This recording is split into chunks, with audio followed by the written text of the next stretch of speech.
The last two factors affecting supply are risk taking and the nature of inputs used. Risk taking means if an entrepreneur is willing to take risk of production, the supply will be elastic in nature, means it will respond to the price change. However, if the entrepreneur is not willing to take risk, of production, then the supply will be inelastic in nature, means it will not respond to price change. Next is the nature of the inputs used.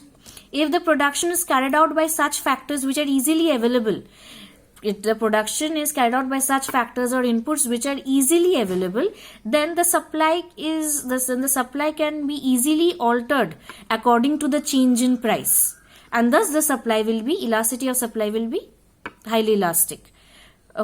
Thus with the price change we can change the supply. However, if the production involves factors or inputs which are specialized or which are not easily available, then obviously we cannot change the supply. Because we need time to collect the factors or collect the inputs of production. And thus the supply will be inelastic in nature because it will not respond. We will be unable to respond to the price change. So what were the factors in total? Nature of the commodity, time period, then technique of production, natural constraints, risk taking, and the nature of the inputs used.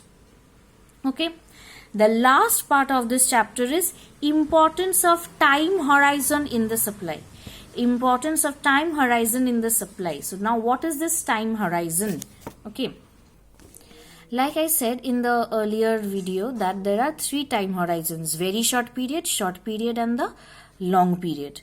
Now suppose you have read in class 9 that the various factors of production are land, labor, capital, entrepreneur. Suppose we are now in economics, to simplify, we will be taking two factors of production, that is labor and capital. Now in the very short period, as all the factors are fixed, all the factors of production are fixed. Now we have taken the factor labor and capital. So now in the very short period, both this labor and capital are fixed. And now as this labor and capital cannot be changed, so the supply will also not respond to the price change, and it will be perfectly inelastic supply. So and that will be a straight line parallel to y-axis, like this. Now in the short period, what did I say? That some factors are variable and some factors are fixed. As we have taken for simplification two factors of production, labor and capital, so we are taking that we can change the amount of labor working in the factory, but the capital, that is the machines, are fixed. It cannot be changed.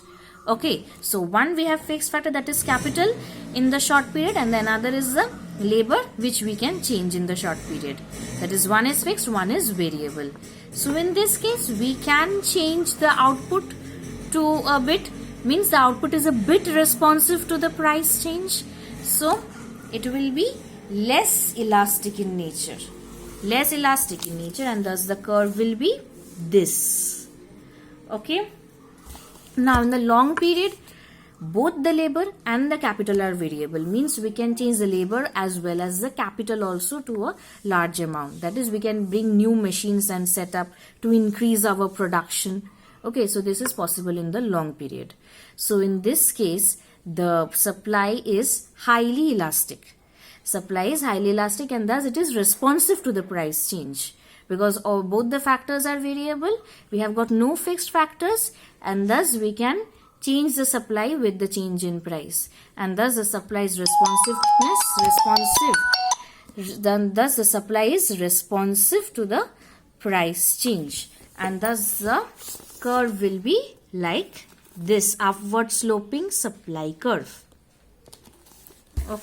So in the short period we have got both the factors fixed, labor and capital, the very short period. In the short period we have got one fixed and one variable, that is capital fixed, machines fixed, and the labor variable.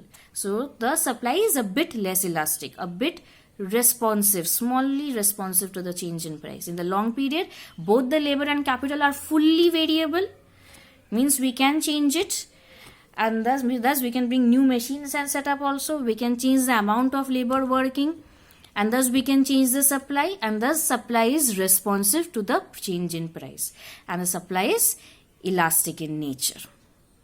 Okay, more elastic in nature. So these are the 3 time periods, and these are the 3 time periods, and in these 3 time periods the supply is responding in different way, and the elasticity of supply is also different. In the very first, fully inelastic, parallel to the y-axis, no response to the price change. In the next, it is bit responding to the price change, that is a bit less elastic, and in the long period it is more elastic and fully responding to the price change. Okay, so in the next week we will be moving on to the next chapter, that is market. Thank you.